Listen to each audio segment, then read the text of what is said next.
freedom is never more than one generation away from extinction. We didn't pass it on to our children in the bloodstream. The only way they can inherit the freedom we have known is if we fight for it, protect it, defend it, and then hand it to them with the well-taught lessons of how they in their lifetime must do the same. And if you and I don't do this, then you and I may well spend our sunset years telling our children and our children's children what it once was like in America when men were free.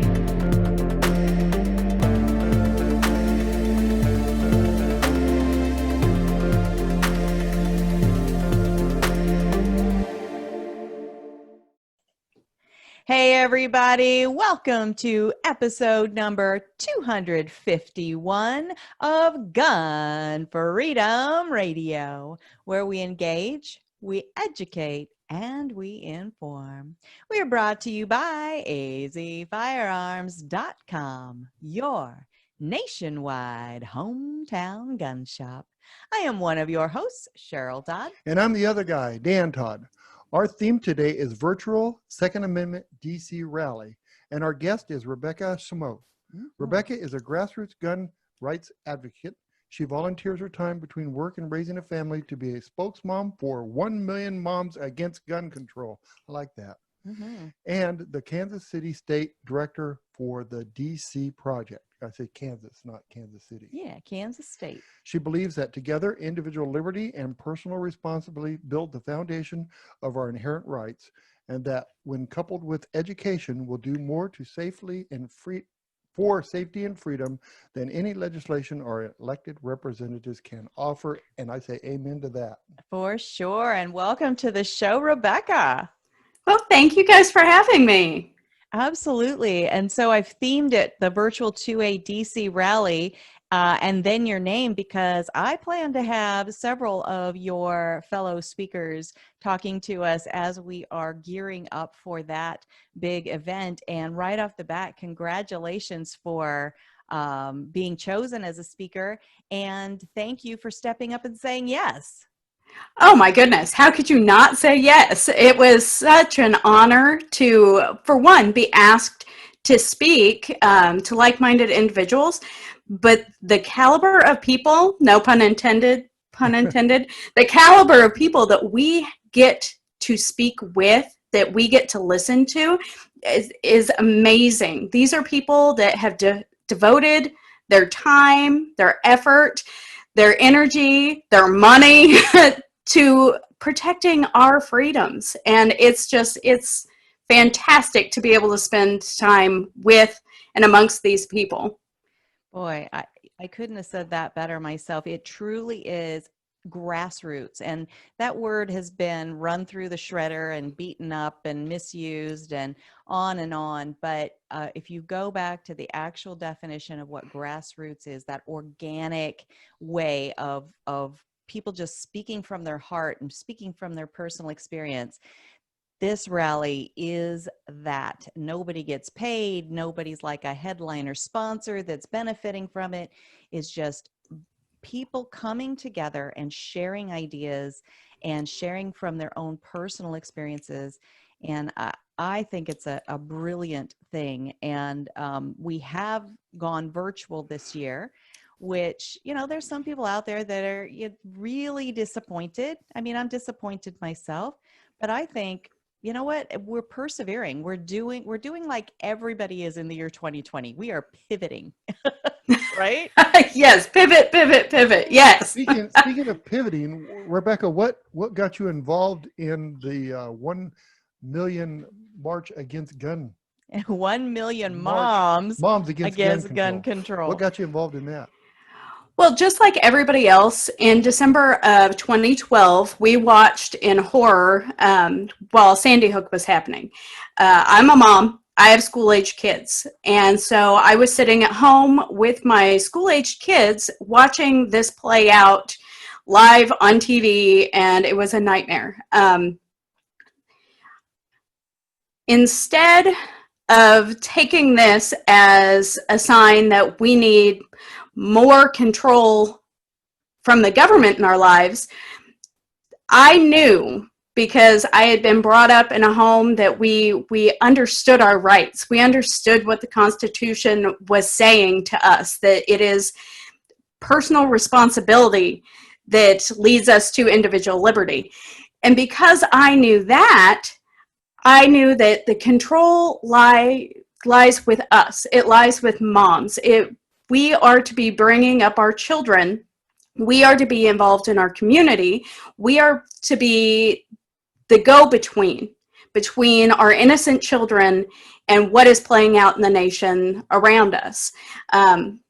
So I took to social media because I had already been very small advocacy at that point, just talking to family and friends and keeping up with what was going on in my own state, as well as the nation. But when I found the organization 1 Million Moms Against Gun Control, I found a group of like-minded women who also believed, as I did, that we are our own first responders. We are in charge of protecting our kids and teaching them how to safely protect themselves. Age appropriate, of course, but you start at the beginning. You start with, these are not toys. This is what this is designed to do. This is how we say safe. Just like, don't touch the hot stove. Just like, hold my hand when we cross the street. Look both ways. Make sure that you're being safe. We do the same thing with guns. I was brought up in a house with guns. My children have been brought up in a house with guns, and we don't buy into all the rhetoric of having a gun in the home makes you less safe, because we have trained ourselves and we have trained one another, and we expect safety regardless of where we are or who we're with. That's our responsibility. Yeah, sounds like me when I was a kid. When I was 5, if I couldn't take a gun apart and put it back together, I was grounded. You know? I mean, we were taught at an early age that guns are a tool, and they're, you know, you have to be responsible, and you just have to learn to respect them, and, you know, consequences. That's another thing that the kids aren't taught anymore. They're not taught consequences. Absolutely. Cause and effect. That is a huge theme in my family. I have 3 sons. Right now their age range is 17 to 13. So cause and effect has been a huge learning experience in their life. Right. When the effects are small, that's a good teachable moment. We want to do the teaching before the effects are big and out of control. So It really is just all about starting early, teaching often, and holding your kids and those around you accountable for their actions. Right. Boy, that's so important. And I think that, you know, video games get bagged on a lot. And so I'm not one to sit here and blame video games for anything, because if I was going to play that game, then I've got to agree that people can blame guns for things, right? But I think that if children's main interaction with the idea of a gun is a video game, then we're really doing a disservice to an entire generation, because when you shoot the gun of a video game, the thing that you shot at stands up in the next scene and you play all over again. And I think that that's one of the things that's so important about getting kids out hunting, right? That's family time. That's teaching all kinds of amazing lessons, taking them out to the range, again, age appropriate, so they can see that effect of, you know, pulling the trigger and releasing that projectile out of the end of that gun. Yeah, one of the first things that my kids did when they were old enough to physically hold a 20 gauge shotgun and fire it on their own, we shot at watermelons. And so they could physically see in front of them what kind of repercussion happens when you pull that trigger. That way they could see for themselves a very, not graphic visual because it's a watermelon, but then we have to stop and talk about, okay, this is why these rules are in place. This is why. And my kids have been repeating the 4 firearm safety rules since they could talk, because that's just how they've grown up. That's Yes. how I instilled in them what safety is and how important it is, not just to me, but to themselves. And so being able to watch that watermelon explode, Yeah. it's a whole different thing. But I'd much rather them watch that and have some kind of cognitive reaction to that as opposed to watching the video game where there's no recoil, there's no cause and effect, there's no consequence for the action. And so it was really an interesting thing to watch my kids put two and two together. Oh, for sure. Right. One of the other things too. Let me just say this. And so then if you had them go down range and say, all right, now let's put this watermelon back together again. Right. Right. Yes. There's no such thing. No. So No. Right. And one of the other things too is, the Moms Against Guns are saying that, if they can remove all the guns from society, that the kids will be safe. Well, first of all, you're not going to be able to do that. And second, if you teach your kids responsibility with guns, if they go to a next door neighbor and they have guns, they know how to handle it. Not handle the gun, but how to stay away from the gun, the whole works. And it's just like, you teach a kid to swim or you just take away the pools. yeah. Yep. What do you do? Well, one of the things that I say all the time is that even if you are someone that does not want to have guns in your home, I thoroughly respect that. That's fine. That's your choice. However, your kids and yourself still need to go and get a safety education, because you need to know if you're around someone who does have one, you have to know whether or not they're being safe. Yes. Right. That's your first clue on, is this someone I can be around? Is this someone I can trust to handle this responsibility? Or is this someone that I need to protect myself and my kids and get away from? And if you're not setting your kids up to be able to make that determination, you're setting them up for failure.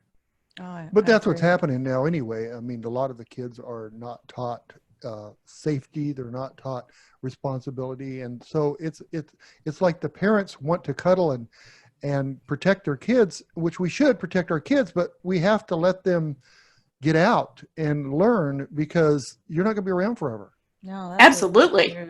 And coddle. We would Yes. love to cuddle our kids. Cuddle. Of course, with boys 13 through 17, they're probably not big cuddlers anymore. Not so much these days. But when they're little, it's so fun. Yes. So we are talking a lot about education, right? And so you and I are both part of an organization called the DC Project. And one of our key messages to our legislators when we go and we form relationships with our legislators in our own states and then at the national level is that education, not legislation, is the key to safety. And so, it's one thing when you're in your own home and you're trying to educate your children. It's a whole other thing when you're trying to educate people that, kind of think they already got it all together and know everything there is to know, right? Oh, it is. Over the years, I have met a lot of people who really think that they have a bead on what it means to be a gun owner. And one of the parts of the DC Project, one of the things that I love is that we are not the face of what is the typical gun owner. We are women of every nationality. We have different backgrounds. We have different interests. Some of us are 3-gun shooters. Some of us are more on the political side. Some of us host radio shows and own gun shops. And some of us are just moms who believe that being able to teach your kids and being able to teach those around you what their rights are and how to utilize them is imperative to the freedom of our country. And so it's always interesting. Of course, you have some politicians, whether it's local level, that thoroughly agree with you and believe that the Second Amendment says what it says and don't infringe. And then there's the majority of politicians who believe that, well, we can infringe here and we can infringe there, and this would be an all right infringement, and we're going to infringe over here because, safety and stuff. And they have no idea, for one, what guns they're talking about, or two, what the actual laws already state in our respective states or on the federal level. And so until we can educate the people who are supposed to be representing us on what laws are already in place, it's all for naught, because they keep repeating the same things. They want things that are already on the books, and they need to understand, okay, back to square one, let's start here, and then build a relationship with them from there. Mm-hmm. Absolutely. So when we go into these offices at the federal level, it's so interesting because I come from Arizona, and until very recently, we were, pretty much at the elected official level, we were pretty much all in agreement that the Second Amendment meant what it said, shall not be infringed. We're pretty good to go. We're not quite in that same place anymore. But when I started with the DC project, that's where we were. So I always felt a little like I was, kind of wasting my legislators' time to come into their office and sort of be like, hey, keep doing what you're doing. Great stuff, But they need to hear that. They have really to be reminded constantly, because the other side is pushing hard. Yes. I mean, you look at Arizona right now. If laws were the reason to fix things because of crime, Arizona crime is super small with firearm related incidents. So why do we need to do anything? But they're doing it because that's just their agenda. They want to do something. Right. Right. Right. Beware of a politician that says, I believe in the Constitution, but that, right. No. And so, some of the offices that we go into, because even though I'm from Arizona, our founder, Diana Muller of the DC Project, she has put us in groups of, 4 to 6 ladies. So then we go to each other's states' offices. And man, what an eye-opening experience that is for someone like myself who comes from a mostly free state, a mostly pro 2A state. What is it like with the Kansas state laws and legislators? What do you experience there? Well, Kansas, much like Arizona, traditionally, we're a very conservative and constitutional state. We have a not so friendly governor right now. Actually, she invited the red shirt moms not only to come stand on my Capitol steps. I say mine because they are. So she invited them to stand on my steps and not only preach their ignorance and hate for our rights, but she actually donned a red shirt herself and joined them. Really? Yes. And so, Governor Kelly really was a slap in the face to all of us Kansans who have worked so hard, because over the last just over a decade, we instituted concealed carry and then very quickly turned around and made all of our gun laws in Kansas across the board. You can't change it from the city or the county level. It's statewide. And then that applied to open carry. And then from there, we went ahead and got constitutional carry, because what they referred to as the coat tax was a ridiculous thing. You could open carry just fine. Everything's good. You're a law-abiding citizen. And if it got chilly and you put on a jacket, all of a sudden you were a hardened criminal. And so in order to make everything even, we went ahead and instituted constitutional carry. And in the state of Kansas, that means that if you are lawful to own a firearm and carry a firearm nationwide, if you clear the federal stuff, then you get to carry in Kansas. So anyone from any state who is over 18, not a felon, not committed, things like that, if you would like to come to Kansas and carry, you can. And so that was before we elected this particular governor. Unfortunately, with COVID happening, we were supposed to be bringing up some legislation on protecting ourselves here in Kansas from red flag laws. However, that did not come up. And honestly, it's probably better off, given the the stance of our current governor that it didn't come up. I hate to say it, but COVID caused a stalemate that may have worked out in our favor this year, because anything pro-gun that we would have sent up to the desk, she would have vetoed. And so unfortunately, we didn't get a lot passed, but fortunately, the other side didn't get a lot passed in Kansas either. Sure. But it's always interesting to speak with other states and other representatives in other states, because like you said, not everyone has the basis of constitutional law founding their state. And so it's always an adventure when you start talking to someone who is not based on the Constitution. For sure. So Rebecca, when you got all these laws passed that you could carry a gun and openly and concealed and all that, did blood go in the streets? I mean, did you have crime like go rampant? Did it turn into the OK Corral like the other side always wants to make it? Oh man, we heard that so many times. In fact, the instructors that I know, we were just waiting to be able to get on the other side of constitutional carry, because not only were we told that blood was going to flow like rivers through the streets and we were going to have shootouts in parking lots over parking spaces and all the stuff that they say, but we were also told that when constitutional carry got implemented, that the rate of training was going to fall, because you don't have to have the permit to be able to carry, so no one will ever seek out a permit ever again.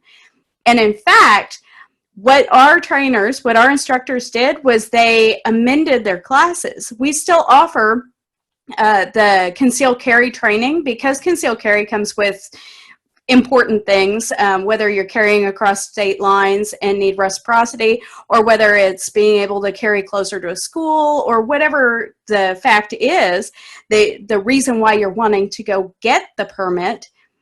The thing is that we were then able to open up to much more instructional classes. It wasn't just about the law and passing this so that you could pass the class. It's more about actual safety and different situations, and the rise in people seeking training has been astounding. All of the instructors I have personal relationships with have been busier since implementing constitutional carry than what they were before. And it's been fantastic to see people actually seeking out training. Yes. And I don't understand why other states that are so restrictive can't use Kansas and Arizona as an example and say, hey, why don't we try this for a couple of years and see what happens? Just try it. Yeah. You know? Well, they can't, because they don't want to. They don't want to know. But you're right. You know, we're seeing a lot of people we have classes too, where we help sponsor classes, but we're seeing a lot of families, women, men, all different types are taking these classes for what? For education. Mm-hmm. That's the main thing. They want to know what they can do and what they can't do, how to be more safe with the firearm, how to be responsible, and how to teach their kids how to be responsible. All of these things come out of these classes.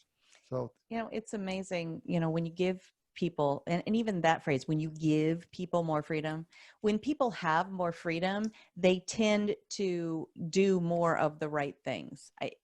Maybe that's counterintuitive for some people to realize, but if people are not forced to give money for charities, they are more generous. If people are not forced to do these certain training classes and meet these requirements, they seek it out naturally on their own, and more than what would have been required in the first place, because they get personally bought into getting smarter and getting more knowledgeable. It's a pretty amazing thing, and I really wish that the regulations and the legislators would just get on board with the idea that the DC Project talks about, and that is, if you want to be doing something, then let's make it about education, not legislation, right? My mom and dad, they taught us how to handle guns and do it safely. And then when we were talking just now, I started thinking about cars. The most deadly tool out there is a car. more people get killed by cars than any other type of incident. And I was thinking, was there a mandatory training class that I had to take when I got my driver's license? No. Well, maybe not you. No. But by my generation, we had it in school. My dad taught me to drive. The same person that taught me how to be Handle responsible the with fire. You're right. And you know, I think I did okay. You've done very, very well. You're a good driver. You're an amazing driver. Actually, he can tow and back up, like 90-foot trailers. Maybe not really 90 foot, but it looks like it to me. And anyway. But that's just, I choose to train to do that. Exactly. It was Right. required. It wasn't mandatory. And I consider myself a safe driver and a safe firearms handler too. Absolutely. So, you're talking about your Governor Kelly there in Kansas. And I have now a couple of legislators at the federal level here in Arizona that I wouldn't consider gun friendly. And if this election doesn't go, Kelly too. I know. Well, we have a Mark Kelly here in Arizona that's running for office. I've heard about that. Yeah, and he is absolutely no friend to the Second Amendment at all, but he's trying to spin it now like he is, so or not talk about it at all. But why do you think it's important to go ahead and develop relationships with these elected officials, even if you know that when you walk in their office, it's not going to be like old home week? It's going to be a little bit uncomfortable, possibly a little tense. Well, honestly, that is a great question, because so many people miss out on this part. It's not just about reminding the ones that are doing good that you appreciate what they're doing. It's reminding the ones that are infringing on your rights, the ones that don't understand personal responsibility and individual liberty, that they are an elected representative. We have hired them to do a job. And if they're not going to represent my voice, your voice, if they're not going to do that job, we have the ability to fire them. And the more often, and the more of us that remind them, courteously, of course, because we don't want to be painted with the brush that they try to paint us with so often. If we remind them that, hey, listen, you work for me, it's your literal only job to represent my voice, and this is my voice. That goes so much further than just railing about them online on social media. You can tag them in whatever you want. You can tweet, you can go on Facebook, you can do something on Instagram, you can stand on a soapbox on the street corner, and it's not going to reach them like it does when you have a group of people who will go together and sit outside of their office, because some of them won't even let you in, and just remind them, hey, I'm right here, and you actually work for me. And this is what I would like to see done. And while you're on the job, since I'm your boss, you're going to do what I'm asking you to do. And so it's easy to fall into the trap of, well, they don't agree with me anyway, and they're never going to change their mind. It's not about them changing their mind. It's about reminding them that my mind hasn't changed. Oh, that's so well said. And the other thing is that every single elected official who, as you said, is our representative. Like, look the word up. What does it mean to represent someone, right? It's not their own personal fiefdom, or Well, to some there are. Well, I mean, they behave this way, right? But every single one, no matter whether they're wearing the big D on their chest for Democrat, the big R for Republican, I for Independent, whatever they have all taken an oath to protect and defend the Constitution, which includes the Bill of Rights, which is where our Second Amendment is found, which also is the only place that our founding fathers had the wisdom to put the gun rights for dummies clause shall not be infringed. Wait a minute. Right? Yeah. There is no liberal Democrat Constitution and Republican conservative Constitution. It's all the same document. And if they were really doing what they are swearing an oath to do, then we wouldn't have quite so much confusion. Wait a minute. Now, division. we know that there's a governor that said that's above his pay grade, the Constitution. So how in the heck? It was governor, was it New Jersey? He was in New Jersey, yeah. Yeah. The governor of New Jersey said the Constitution was above his pay grade. Phil in public. Murphy, I think is his name. So Yeah. I don't understand what you're saying. I mean, so they... He needs to go back to Representative School 101 or something. So I'd like to make one other comment. Okay, so when you go to one of the representatives that is on the other side, and if you go in there screaming and yelling, they're gonna remember you for maybe 2 or 3 days. Mm-hmm. But if you go there and you give them a heart story about how, this affects me in the life of my kids and everything else, they may forget you by the end of the day that day. But then every time something comes up about a gun incident, they're going to go, oh, I remember Rebecca was in my office and that's what she said, Oh, yeah. And they'll remember that forever because it's on their conscience. They know that they're taking that away from you. So I know that when people yell and scream at me, I'm upset for a couple of days. Then who yelled at me? When? But if somebody gives me a story, I'll remember that story because it affected them. It hurt them. So. Well, the other thing that people tend to miss on the holding our elected representatives accountable is that you can run for office. Yeah. There is nothing stopping you from running local or state or even federal. Yeah. If your voice is not being represented, be the representative. Take the step. Do what you need to do to learn what the laws are in your area so that they can't hold anything against you. Live above reproach and represent the people who are not being represented.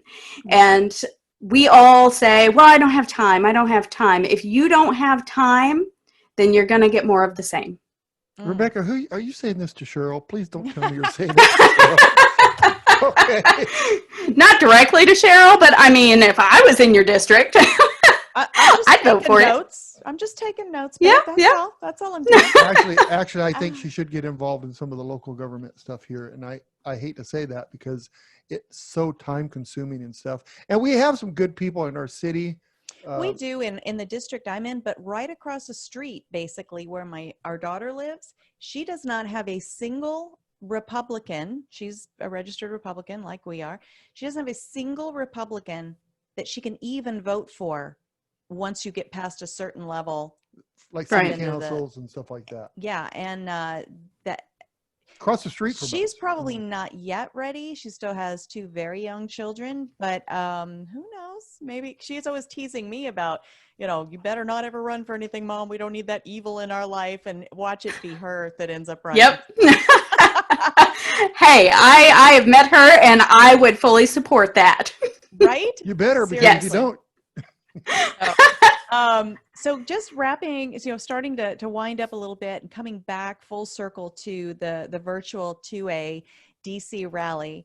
Some people out there are thinking, well, rallies, all you're doing is preaching to the choir. So what's the point? If we all already agree, then why are you putting all this effort into putting a rally together? What would you say to people that are thinking that way? Rallies are not to get the attention of the opposition.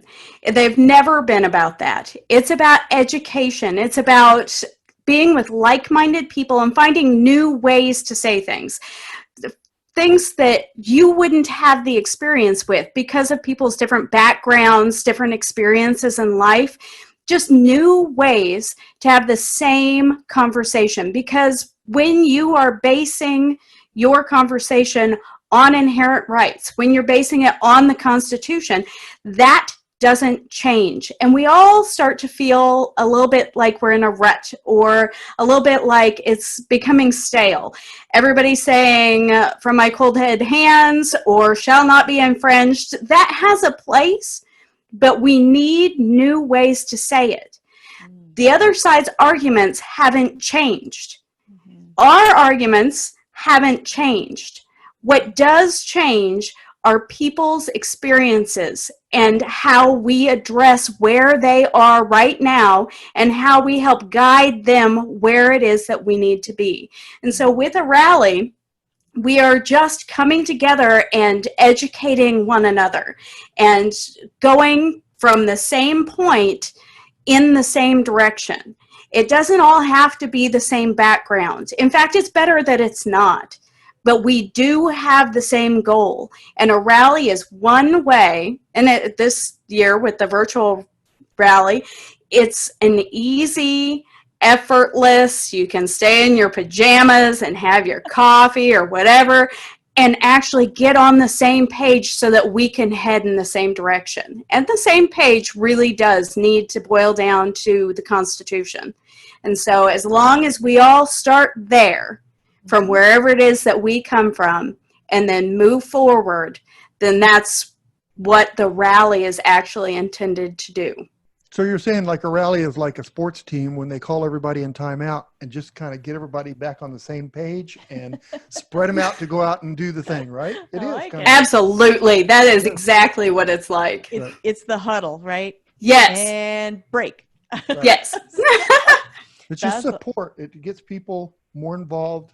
You know, a guy might extend his thing by going out and doing more His after reach, his yeah, if you know, influence, his, right. yeah, absolutely. Well, I know last year was the first year that this rally was put on, and there's at least 3 new advocates that have really blossomed because they were, you know, just caught up in realizing that their voice, there was a gap out there, really. Yes. Their voice wasn't really being represented as well as it could or should be.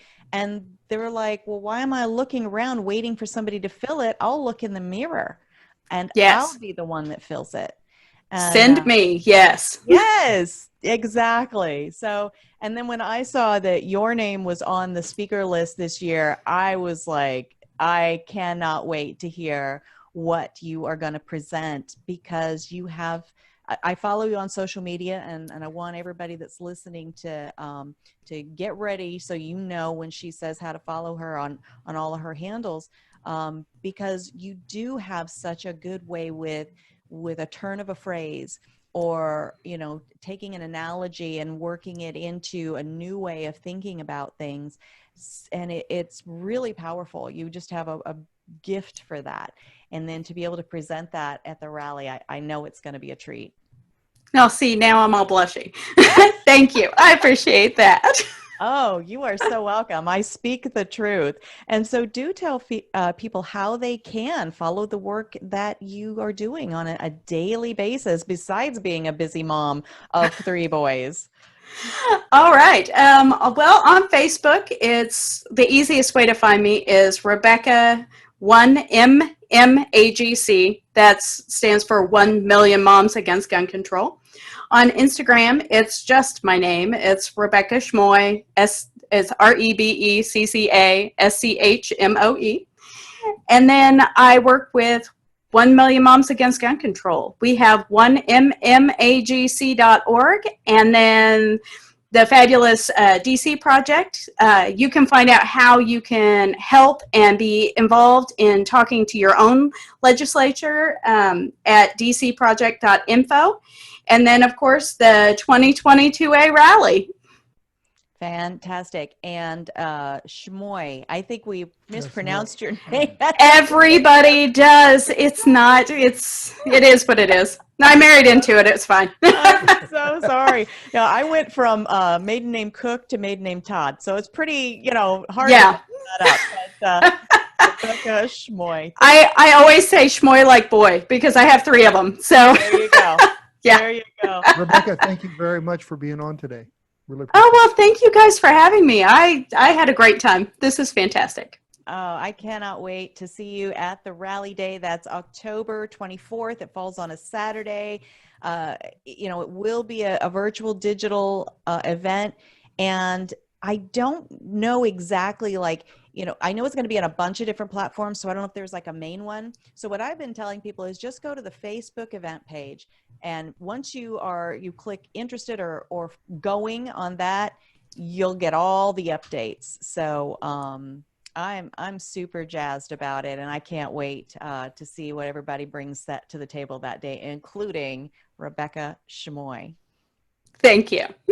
Thank you, Rebecca. Talk to you soon. Bye-bye. Bye. Bye-bye.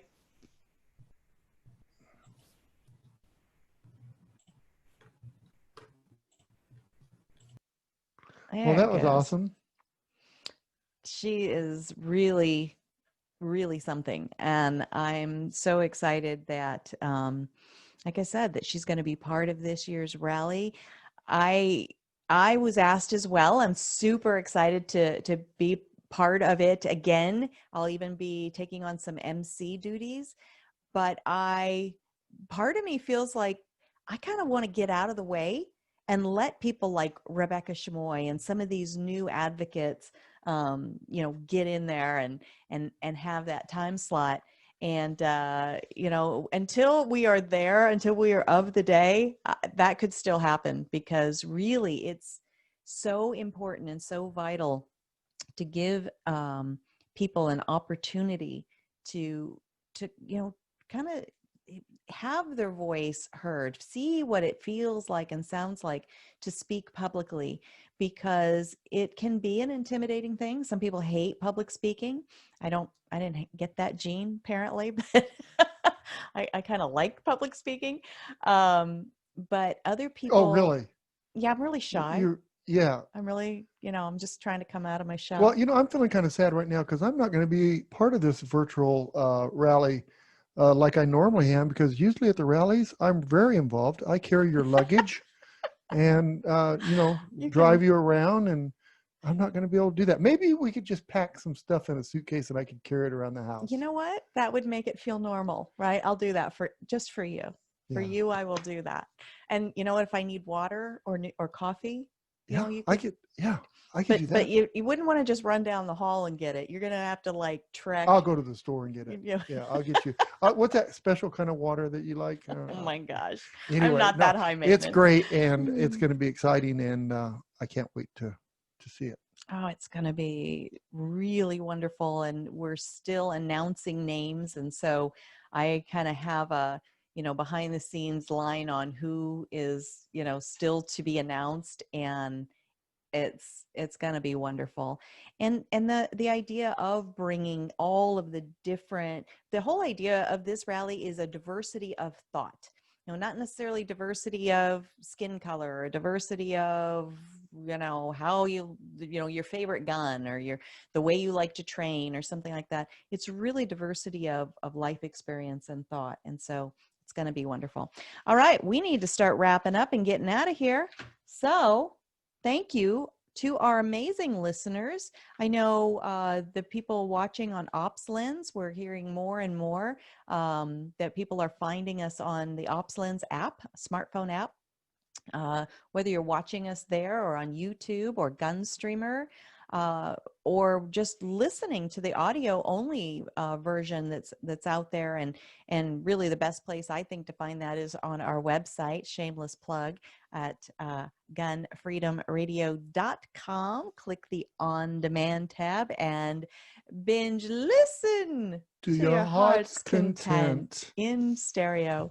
And if you want to see the photos and bios and links to all the stuff that all of our guests have going on in their world, click the guest tab. It's a wonderful resource of people that are, experts in their field. They are, a tremendous source of knowledge. And I encourage you to spend some time there. And we don't hate it when you spend time on our website. I'm an expert in my field.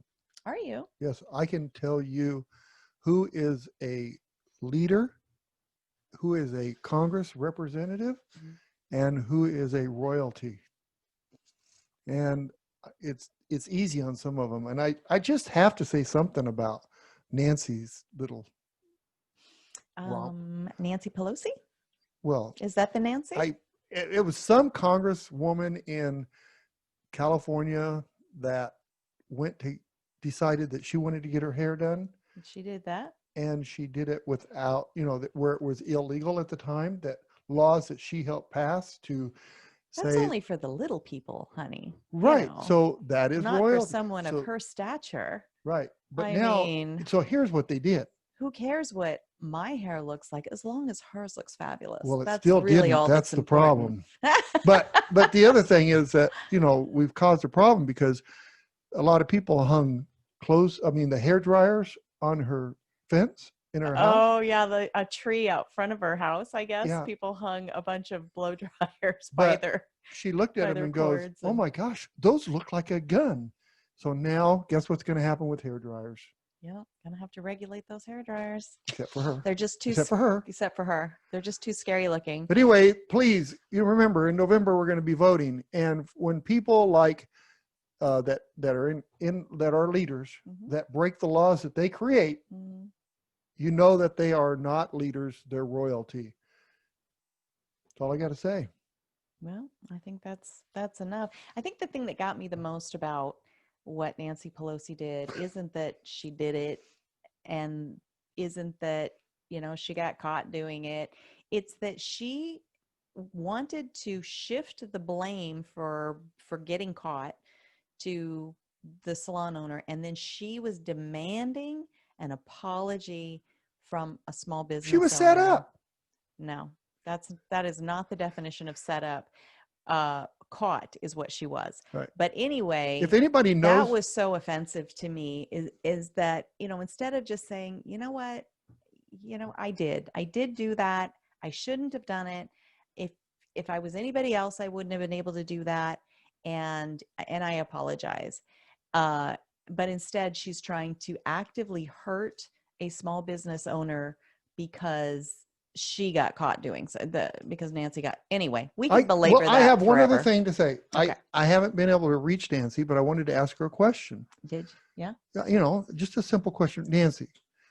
If you would break the law to get your hair done, what would you do for $1 million?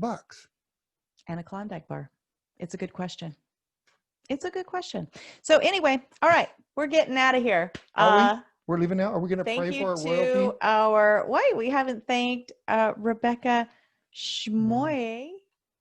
Schmoe, not Schmoe, like No. we called her. I'm so sorry about that. Rebecca, thank you so much for all you do. You are an inspiration, and I love that you are raising 3 young men, passing that legacy of freedom and knowledge forward. And until next time, what are we going to do? Pray. We're going to pray for our leaders. Yes, the people who are actually leading. Representatives. Representing, yes. We're going to Leaders. pray for our nation. Pray for our nation. And all of them? The Well, representatives? all the leaders and representatives. Yes. Pray heavy for them. Okay. Pray hard for our nation too. Even the ones you don't like, especially the ones you don't like. Well, I don't dislike. I'm just going to publicly say it right now. I, Danny Todd, do not dislike any representatives or congressmen, women that represent us. Who Period. are actually upholding their Right, oath. Okay. Right. But when you talk about royalty or people that think that they're owed something, maybe we got a problem there. I understand that.